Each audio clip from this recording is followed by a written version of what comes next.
At 3 o'clock in the morning on April 28, 1945, Johanna Ritter sat in the basement of St. Hedwig's Hospital in Berlin, surrounded by 45 children who had nowhere else to go. The hospital above them was destroyed, hit by Soviet artillery 2 days earlier. The upper floors had collapsed into rubble. The walls were cracked and unstable. The building could come down at any moment. The doctors had evacuated on April 26th, loading the adult patients into trucks and fleeing west toward the American lines. The soldiers who'd been guarding the hospital left the same day, taking their weapons and vehicles and disappearing into the chaos of Berlin's final battle. Everyone who could run had run, but the children couldn't run. Some were wounded, legs in splints, arms in slings, bandages covering burns and shrapnel wounds. Some were sick with pneumonia, typhus, infections that would kill them without proper medicine. The youngest was 2 years old, a girl named Emma who cried constantly for a mother who was never coming back. The oldest was 14, a boy named Klaus whose parents had died in a bombing raid 3 months earlier. They were terrified, hungry, cold, asking questions that Johanna couldn't answer. When are we going home? Where are our parents? Why is it so loud outside? Most of their parents were dead. Johanna knew this. The children didn't. Not yet. And she wasn't going to be the one to tell them. Outside the basement, the Battle of Berlin raged with an intensity that defied comprehension. Soviet forces were 3 blocks away, advancing street by street, building by building, grinding to the last desperate resistance of a dying regime. Artillery shells screamed overhead every few minutes, impacted with concussive force that shook dust from the basement ceiling. Machine gun fire rattled in the distance, punctuated by the deeper boom of tank cannons. The air smelled like smoke and cordite and death. German SS units were still in the area, executing anyone they found trying to flee, calling them traitors and deserters, hanging their bodies from lampposts as warnings. The basement had no food left except for half a loaf of stale bread. No clean water, just what they could collect from a leaking pipe. No medicine, no bandages, nothing. In 12 hours, maybe less, Soviet soldiers would reach this building. What happened to these children then was something Johanna didn't want to imagine.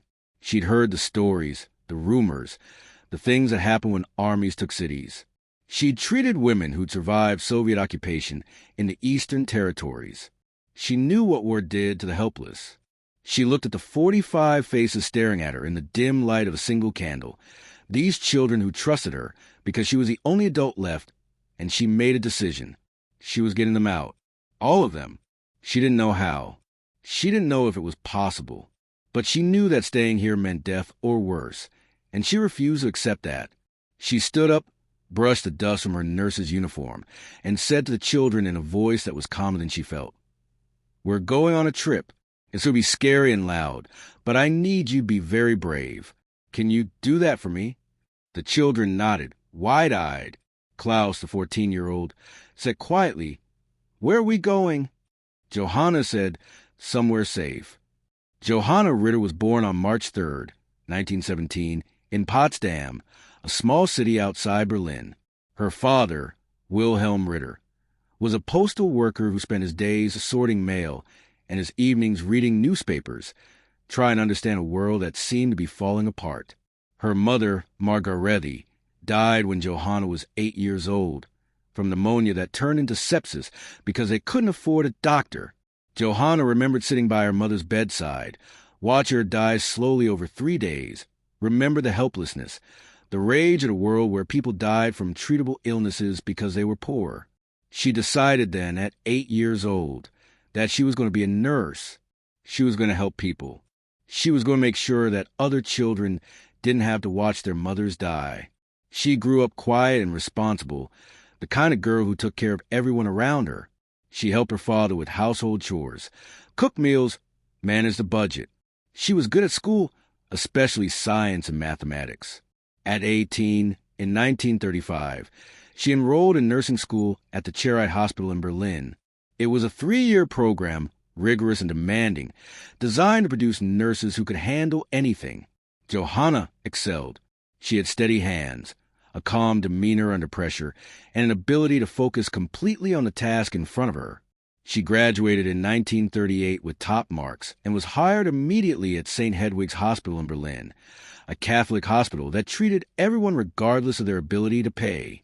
She worked there for a year in peacetime, treating patients with ordinary illnesses and injuries, learning her craft, becoming good at her job.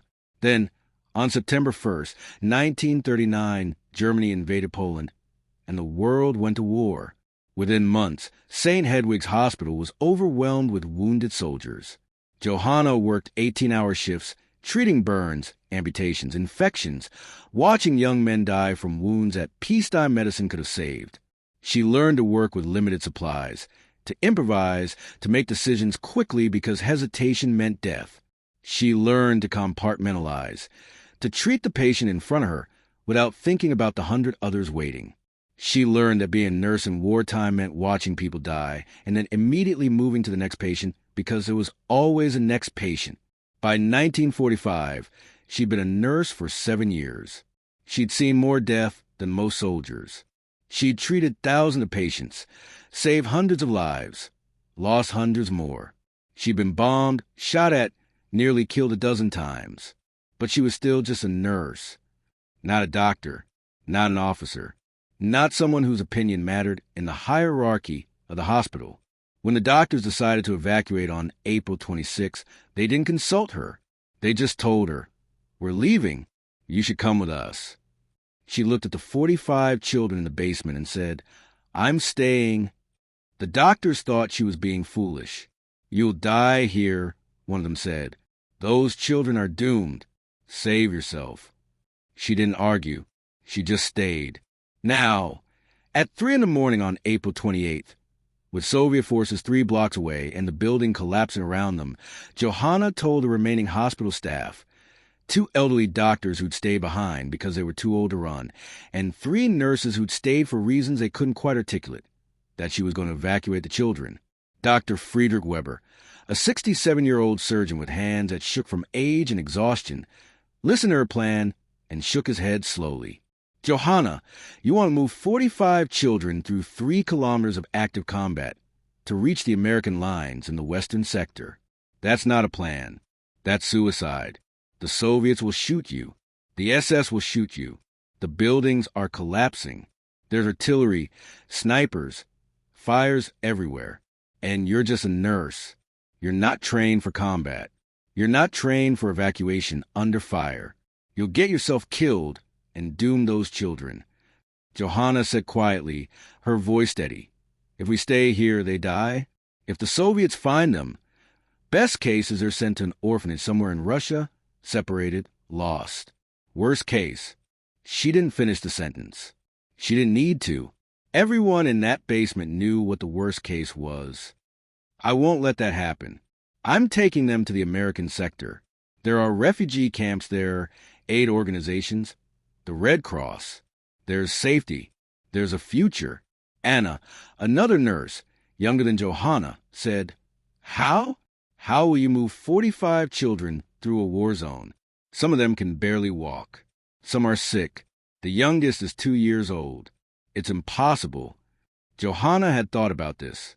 She'd spent the last 6 hours thinking about nothing else. "We move at night. We use the ruins for cover. We avoid main streets where patrols are. We move in small groups so we're less visible. The children who can walk will walk. The wounded will be in a cart. The youngest will be carried. It'll take all night, maybe longer, but it's possible." Dr. Weber said, his voice gentle but firm. "It's not possible, Johanna. It's a fantasy. You're a good nurse, one of the best I've ever worked with. But this isn't nursing. This is combat, and you're going to get those children killed." Johanna looked at the children sleeping in the basement, wrapped in thin blankets that did nothing against the cold, their faces pale and thin from hunger. She looked at Emma, the 2-year-old, curled up in a corner, whimpering in her sleep. She looked at Klaus, the 14-year-old, who was awake and watching her with eyes that had seen too much. She said, "They're already dying, doctor. At least this way, they have a chance." Johanna spent the next 6 hours preparing for something she'd never been trained to do. She gathered every piece of cloth in the hospital, sheets, blankets, curtains, anything, and tore them into strips. She made slings to carry the youngest children, tying the cloth around her shoulders and back so her hands would be free. She found a wooden cart with wheels, the kind used to transport medical supplies, and loaded it with blankets and the few medical supplies that remained, bandages, iodine, morphine. She organized the children by age and mobility. The oldest and healthiest, Klaus and 6 other children between 10 and 14, would walk on their own and help carry the younger ones. The wounded, 3 children with broken bones, 2 with shrapnel wounds, would ride in the cart. The sick, 5 children with fevers and infections, would be carried by the older children in shifts. The youngest, Emma, and 4 other children under 5, would be carried by Johanna and the older children. She gathered the children and explained the plan in simple terms that wouldn't terrify them more than they already were. We're going on a trip tonight. We're going to walk to a place where there are people who can help us, where there's food and medicine and safety. It's going to be scary. It's going to be loud. There will be noises that frighten you. But I need you to be very, very brave. When I say be quiet, you must be absolutely silent. Not a sound. When I say run, you run as fast as you can. When I say hide, you hide and don't move until I tell you. Can you do that? The children nodded, their faces solemn. Klaus said, "Are we going to die?" The other children looked at Johanna, waiting for her answer. She knelt in front of Klaus, so she was at his eye level, and said, "Not if I can help it. I'm going to do everything I can to keep you safe. But I need you to help me. I need you to be brave and do exactly what I say. Can you do that?" Klaus nodded. "Yes, ma'am." Johanna didn't tell him that she had no weapons, no training for this, no backup plan. She didn't tell him that the odds of getting 45 children through 3 kilometers of urban warfare were almost zero. She didn't tell him that she was terrified, that her hands were shaking, that she had no idea if this would work. She just said, "Stay close to me. Do what I say. We'll be okay." At 9 o'clock in the evening on April 28, 1945, as darkness fell over the burning ruins of Berlin, Johanna Ritter led 45 children out of the basement of St. Hedwig's Hospital and into hell. The city was unrecognizable. Buildings that had stood for centuries were collapsed into mountains of rubble. Fires burned everywhere, some from recent shelling. Some had been burning for days, casting flickering orange light that turned the smoke-filled sky into something from a nightmare. The sound of artillery was constant, a rolling thunder that never stopped, punctuated by the sharper crack of rifle fire and the staccato burst of machine guns. Explosions lit up the horizon every few minutes, bright flashes followed by the rumble of collapsing buildings. The air was thick with smoke and dust that made breathing difficult. The children coughed, covered their mouths with their hands, tried not to cry. Johanna moved them through the ruins slowly, carefully, staying away from main streets where patrols would be. She used bombed-out buildings for cover, moving from one pile of rubble to the next, always watching, always listening. The youngest children cried. She couldn't stop them. She just kept moving, carrying Emma in a sling on her back, holding the hand of another small child, counting constantly to make sure all 45 were still with her.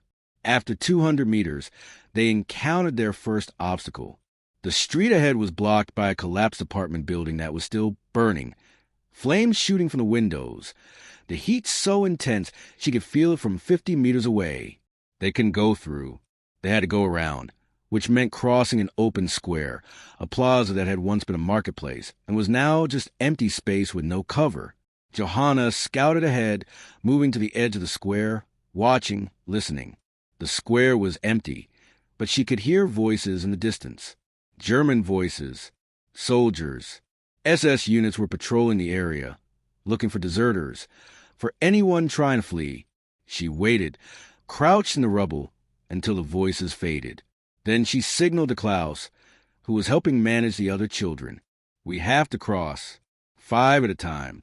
Run quietly. Stay low. Go to that building on the other side." She pointed to a destroyed shop across the square. "Wait there. Don't move until everyone is across." Klaus nodded. He gathered the first 5 children, whispered instructions, and then ran with them across the square. Johanna watched, her heart pounding, expecting gunfire at any moment. The children made it across. She sent the next 5, then the next. It took 20 minutes to get all 45 children across that square. 20 minutes where every second felt like an hour, where every sound made her flinch. But they made it. No one saw them. No one shot at them. They were lucky. Johanna knew that luck wouldn't last. At 10:47 in the evening, they were moving through a residential area, or what used to be one, when Johanna heard voices ahead, Russian voices. She froze, held up her hand to stop the children. A Soviet patrol was moving through the ruins, 5 soldiers clearing buildings, looking for German soldiers hiding in the rubble. They were close, maybe 30 meters away. Johanna could see them through a gap in a destroyed wall. 5 men with rifles, moving cautiously, professionally. She signaled the children to hide. They pressed into the rubble of a destroyed shop, 45 children trying to become invisible, trying not to breathe too loud. The Soviet soldiers were getting closer. Johanna could hear their boots crunching on broken glass, could hear them talking in Russian, words she didn't understand. Then one of the children, a 3-year-old girl named Greta, started to cry. Quietly at first, just a whimper, but growing louder. Johanna moved to her quickly, covered the girl's mouth gently with her hand, whispered, "Sure, it's okay, sweetheart, but you have to be quiet. Please be quiet." But Greta kept crying, muffled but audible in the silence of the ruins. The Soviet soldiers stopped. One of them said something in Russian. They'd heard. They were coming to investigate. Johanna made a decision in a fraction of a second. If the soldiers found 45 children hiding in the rubble, they might panic, might shoot, might think it was an ambush. She had to control the situation. She handed Greta to Klaus, whispered, "Keep her quiet. Don't move." Then she stepped out of the rubble, hands raised high above her head, and walked toward the Soviet soldiers. They saw her immediately, spun toward her, rifles aimed at her chest. She stopped, kept her hands up, said in broken Russian. She'd learned a little from wounded Soviet POWs who'd been treated at the hospital earlier in the war. "Children. I have children. No soldiers. Just children. Please." The Soviet soldiers stared at her, confused. One of them, a young sergeant with a tired face, lowered his rifle slightly and said in heavily accented German, "Children? What children? Where?" Johanna pointed to the rubble where the children were hiding. 45 children, orphans from hospital. "I take them to safety. To American sector." The sergeant looked at her like she just told him she was flying to the moon. "You're moving 45 children to the Battle of Berlin? Alone?" "Yes." He shook his head, said something to his men in Russian. They lowered their rifles. The sergeant looked at Johanna and said, "You're either very brave or very stupid. Maybe both." He paused and said, "Go, quickly, before my commander sees you. He might not be so understanding." Johanna nodded, said, "Thank you, Spasibo." The sergeant waved her away. "Go, and good luck. You'll need it." Johanna led the children past the Soviet patrol. The soldiers watched them go, these 45 children, and one nurse walking through a war zone, and didn't stop them. As they disappeared into the ruins, Johanna heard one of the soldiers say something in Russian. The sergeant replied. She didn't understand the words, but she understood the tone. They thought she was insane. They were probably right. At 11:52 in the evening, they were moving through a residential neighborhood when Johanna heard a sound that made her blood freeze. The crack of a rifle shot. A bullet hit the wall next to her head, spraying brick dust into her face. Sniper. She didn't know if it was German or Soviet. It didn't matter. She screamed, "Down! Everyone down! Get down now!" The children dropped, pressing flat against the ground, some crying, some too terrified to make a sound. Another shot. The bullet hit the ground 2 meters from Klaus. Another shot. The sniper was firing at anything that moved. Couldn't see clearly in the darkness and smoke, was just shooting at movement. Johanna looked around frantically. They were in an open area, a street with no cover, completely exposed. If they stayed here, The sniper would kill them one by one. If they ran, they'd be moving targets. She needed a distraction, needed to make the sniper look somewhere else. She saw a piece of metal, part of a destroyed car, lying in the rubble. She crawled to it, picked it up, and threw it as hard as she could to the left, away from the children. It clattered against rubble, making noise. The sniper fired at the sound. 3 quick shots. In that moment, while the sniper was focused on the wrong target, Johanna screamed, "Run!" to the building on the right. "Run now!" The children ran. She stayed behind, making sure every child moved, counting them as they ran past her. 41, 42, 43, 44, 45. All accounted for. She ran last, sprinting across the open ground. A bullet hit the pavement where she'd been standing a second before. She dove through a doorway into a destroyed building, rolled, came up on her knees. The children were there, huddled in the darkness, terrified, crying. She checked them quickly, running her hands over them, looking for blood, for wounds. No one was hit. They were okay. She allowed herself 10 seconds to shake, to process how close that had been, to feel the fear that she'd been suppressing. Then she stood up, brushed herself off, and said in a voice that was steadier than she felt, "We keep moving." At 1:23 in the morning on April 29th, they encountered the worst obstacle yet. An SS execution squad had set up a checkpoint in the street they needed to cross. Johanna watched from the ruins as the SS soldiers, 6 of them, armed with rifles and submachine guns, stopped civilians trying to flee, checked their papers, and executed anyone they deemed a deserter or a traitor. She watched them kill 4 people in 10 minutes. A man who couldn't produce identification papers. A woman who was carrying a suitcase, accused of looting. 2 teenage boys who were trying to flee the city. The SS soldiers shot them in the street and left their bodies where they fell. There was no way around. The buildings on either side of the street were completely collapsed, impassable. They had to cross this street. And to cross it, they had to go past the SS checkpoint. Johanna thought. She couldn't fight. She had no weapons. She couldn't sneak 45 children past trained soldiers who were actively looking for people. She had one option. She had to convince them to let her pass. It was insane. It probably wouldn't work. But it was the only option she had. She turned to Klaus and said, "Stay here with the children. Don't move. Don't make a sound. I'll be right back." Klaus grabbed her arm, his eyes wide. "They'll kill you," Johanna said quietly. "Maybe, but if I don't try, we're stuck here, and we can't stay here." She squeezed his hand, then let go and walked out of the ruins toward the SS checkpoint, hands raised above her head. The SS soldiers saw her immediately, raise their weapons. An SS Hauptsturmführer, a captain, stepped forward. He was young, maybe 30, with cold blue eyes and a face that showed no emotion. "Halt! Papers!" Johanna reached slowly into her pocket and pulled out her nurse identification card, handed it to him. He looked at it, looked at her blood-stained uniform, looked at her face. "Where are you going, nurse?" Johanna said, keeping her voice calm, "I'm evacuating children from St. Hedwig's Hospital. 45 orphans. I'm taking them to the western sector, to the American lines. There are refugee camps there." The captain stared at her. Then he laughed, a short, harsh sound. "The western sector? That's 3 kilometers through Soviet lines. You'll never make it. You'll be killed or captured. I have to try." "Why?"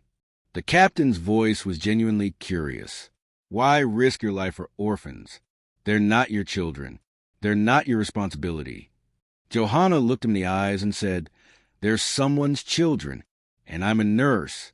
I don't abandon patients." The captain studied her face for a long moment. She couldn't read his expression. Then he said, "You're insane. Completely insane." He paused. "But I respect it. I respect someone who doesn't run, who doesn't abandon their duty." He stepped aside. "Go. Quickly. Before I change my mind or my men decide you're a deserter." Johanna nodded, said, "Thank you." She turned and signaled to Klaus. The children emerged from the ruins and walked past the SS checkpoint. The soldiers watched them go, 45 children and one nurse, and didn't stop them. As Johanna passed the captain, he said quietly, "You won't make it, but I hope you prove me wrong." She didn't reply. She just kept walking. At 2:45 in the morning, they were halfway to the American sector when the world exploded. Soviet artillery opened up a massive barrage that turned the night into day. Shells screamed overhead, impacting all around them. Buildings exploded, collapsing into rubble. The ground shook so hard that Johanna couldn't stand. The children screamed. She couldn't hear them over the noise, could only see their mouths open, their faces terrified. She grabbed the nearest children, pulled them toward a crater in the ground, a hole created by a previous shell. She screamed, though she couldn't hear her own voice. Into the crater, everyone into the crater. The children ran, stumbled, fell into the hole. She pushed them in, counting, making sure everyone was there. 45. All of them. She jumped in last, landing on top of several children, covering them with her body. The barrage continued. Shells impacted all around the crater, one at 20 meters away. The shock wave slammed into them like a physical force, knocking the air from Johanna's lungs. Debris rained down, bricks, concrete, metal, dirt. She covered as many children as she could with her body, felt things hitting her back, her shoulders, her head. Pain, sharp and immediate. But she couldn't move, couldn't do anything except hold the children and pray that the next shell didn't land directly in the crater. The barrage lasted 7 minutes. It felt like 7 hours. When it stopped, the silence was deafening. Johanna's ears were ringing so loud she couldn't hear anything else. She lifted her head, looked around. The crater was filled with dust and smoke. She couldn't see. She started checking the children, running her hands over them, looking for injuries. Most were okay, just terrified. 3 had cuts from shrapnel, minor wounds, bleeding but not life-threatening. One boy, maybe 6 years old, was unconscious. She checked his pulse. It was there, steady. He'd been knocked out by the shockwave, but he was alive. She treated the wounded with the few supplies she had left, bandaging cuts, cleaning wounds with water from her canteen. Then she picked up the unconscious boy, cradled him in her arms, and said to the other children, "We keep moving. We're close now, just a little further." She didn't know if that was true. She had no idea how far they'd come or how far they had left to go. But the children needed to believe they were close, needed to believe this would end soon. So she lied, and they believed her because they had no choice. At 4:12 in the morning, they were moving through a partially destroyed apartment building, using it for cover when the structure collapsed. There was no warning, just a groan of stressed concrete, a sound like the building was sighing, and then the ceiling came down. Johanna screamed, pushed children out of the way, threw herself over Emma to protect her. Rubble crashed down around them. Dust filled the air, choking, blinding. When it stopped, Johanna lifted her head, coughing, trying to see. Most of the children had made it out of the building before it collapsed. But 2 hadn't. A girl, maybe 8 years old, and a boy, 10, were buried under rubble. The other children were screaming, crying, pointing at the pile of bricks and concrete where their friends had disappeared. Johanna handed Emma to Klaus and started digging with her bare hands, throwing aside bricks, concrete, pieces of wood. Klaus helped her. They dug frantically, desperately. Johanna's hands were bleeding, her fingernails torn, but she didn't stop. She found the girl first, pulled her out from under a pile of bricks. The girl was unconscious, her arm bent at an unnatural angle, broken, but she was breathing. Johanna laid her gently on the ground and kept digging. She found the boy 30 seconds later. He wasn't breathing. She pulled him out, laid him flat, tilted his head back to open his airway, and started CPR. 30 chest compressions, hard and fast, pushing down on his sternum. 2 rescue breaths, sealing her mouth over his, breathing air into his lungs. 30 compressions. 2 breaths. She'd done this 100 times in the hospital, but never like this, never in the ruins of a building with artillery shells exploding in the distance. 30 compressions. 2 breaths. The boy didn't respond. She kept going. 30 compressions. 2 breaths. 1 minute. 2 minutes. 3 minutes. The boy coughed, gasped, started breathing on his own. Johanna nearly collapsed from relief. She checked him quickly. Bruised ribs, possible internal injuries, but he was alive and breathing. She checked the girl. Broken arm, possible concussion, but alive. She splinted the girl's arm with a piece of wood and strips of cloth torn from her own uniform. She picked up the girl, told Klaus to help the boy walk, and said, "We're almost there. I promise. Just a little further." She'd been saying that for hours. She hoped it was finally true. At 6:34 in the morning on April 29th, 1945, as dawn broke over the ruins of Berlin, Johanna Ritter saw something she'd been praying to see for the last 9 hours. American soldiers. A checkpoint marking the edge of the western sector, the boundary between Soviet-controlled Berlin and the area held by American forces. She'd made it. They'd made it. She led the children toward the checkpoint, stumbling, exhausted, barely able to walk. American soldiers saw them coming. This column of children led by a woman covered in blood and dust and dirt, and ran forward. An American lieutenant, young, maybe 25, reached her first. He stared at her, at the children, and said in English, "Jesus Christ, where did you come from?" Johanna spoke broken English, learned from a textbook years ago. St. Hedwig's Hospital. 45 children. Orphans. Need help. Please. The lieutenant stared at her. "You brought 45 children to the Battle of Berlin? How far?" 3 kilometers. "Alone?" "Yes." The lieutenant looked at the children, at Johanna, and said, "That's impossible. That's absolutely impossible." Johanna smiled, exhausted, swaying on her feet. "I've been told that a lot tonight." Then her legs gave out, and she collapsed. The lieutenant caught her before she hit the ground. The Americans took the children, carried them to a field hospital, gave them food, water, medical care. Johanna was carried to hospital as well, laid on a cot, examined by doctors. She had cuts, bruises, a concussion, severe dehydration, exhaustion. Her hands were torn and bleeding from digging through rubble. Her back was covered in bruises from the artillery barrage. But she was alive. The children were alive. All 45 of them. She'd done it. She slept for 14 hours straight, the first real sleep she'd had in days. When she woke, an American doctor was sitting beside her cot. He said in German, "All 45 children survived. You saved them all. That's the most remarkable thing I've ever seen." Johanna said quietly, "I'm just a nurse. I did what any nurse would do." The doctor shook his head. "No, what you did was extraordinary. You're a hero." Johanna didn't feel like a hero. She just felt tired. Johanna Ritter's rescue of 45 children became one of the most remarkable stories of the Battle of Berlin, though it was largely forgotten in the chaos of the war's end. The children were placed in refugee camps run by the Red Cross and other aid organizations. Over the following months and years, they were either adopted by families or reunited with surviving relatives. Johanna continued working as a nurse in post-war Germany, treating refugees, displaced persons, the countless victims of a war that had destroyed an entire continent.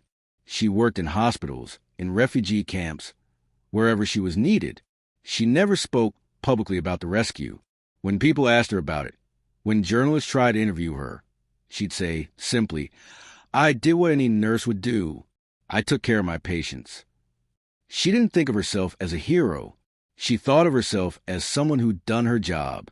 In 1963, 18 years after the rescue, Johanna received a letter. It was from Klaus, the 14-year-old boy who'd helped her that night. He was 32 now, living in America, married with 2 children of his own. The letter said, "Dear Frau Ritter, I don't know if you remember me. I was one of the children you saved in Berlin in 1945. I've never forgotten what you did. You saved my life and the lives of 44 other children. When everyone else ran, you stayed.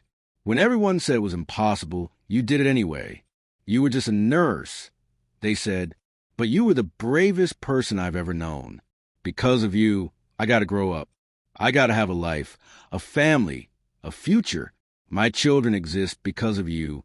I wanted you to know that. I wanted you to know that what you did mattered. Thank you. With eternal gratitude, Klaus. Johanna cried when she read that letter. She'd spent 18 years wondering if she'd done the right thing, wondering if the risks had been worth it, wondering if the children even remembered. Now she knew. Over the next 20 years, she received letters from 38 of the 45 children she'd saved. They'd grown up, built lives, had families of their own. They all said the same thing. You saved us. You gave us a future. Thank you. In 1982, the survivors organized a reunion in Berlin.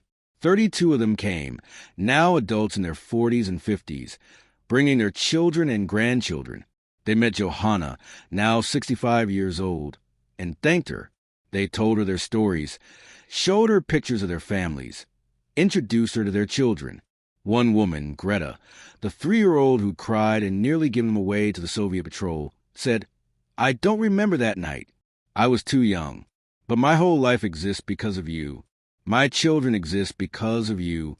My grandchildren exist because of you. You gave us a future. How do you thank someone for that?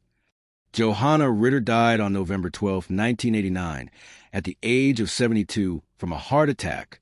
Her funeral was attended by dozens of the people she'd saved, along with their families. Klaus gave a eulogy. He stood at the front of the church and said, They called her just a nurse. As if being a nurse was something small, something less than. But Johanna taught me that nurses are the people who refuse to abandon the helpless, who walk into hell to bring out the innocent, who do the impossible because someone has to. She wasn't just anything. She was everything. She was courage and compassion and absolute determination. And 45 people are alive today because she refused to accept that saving us was impossible, because she refused to leave us behind, because she was a nurse, and nurses don't abandon their patients. Today, there's a small memorial in Berlin, near where St. Hedwig's Hospital once stood. It's a simple stone marker with a plaque that reads, In memory of Johanna Ritter, nurse, who on April 28 to 29, 1945, led 45 children to the Battle of Berlin to safety. When everyone else ran, she stayed. When everyone said it was impossible, she did it anyway. She was just a nurse. She was a hero. Every year on April 29th, some of the survivors and their families gather at that memorial. They bring flowers. They tell stories. They make sure that Johanna Ritter is not forgotten, because she proved something that the world needs to remember, that heroism doesn't always carry a weapon, that courage doesn't always wear a uniform, that sometimes the bravest person in a war zone is the one who refuses to fight, who refuses to kill, who simply refuses to abandon the helpless. Johanna Ritter didn't fight with guns or bombs. She fought with determination, with compassion, with an absolute refusal to accept that children should die because the world was at war. She fought by walking into hell and bringing 45 children out the other side. And she won, not because she was stronger or better armed or more trained than the soldiers around her. She won because she was a nurse, and nurses don't give up on their patients. Ever. Even when the patient is 45 children and the treatment is a 3-kilometer walk through the worst battle of the worst war in human history. Even when everyone says it's impossible. Even when it probably is impossible. She tried anyway, and she succeeded.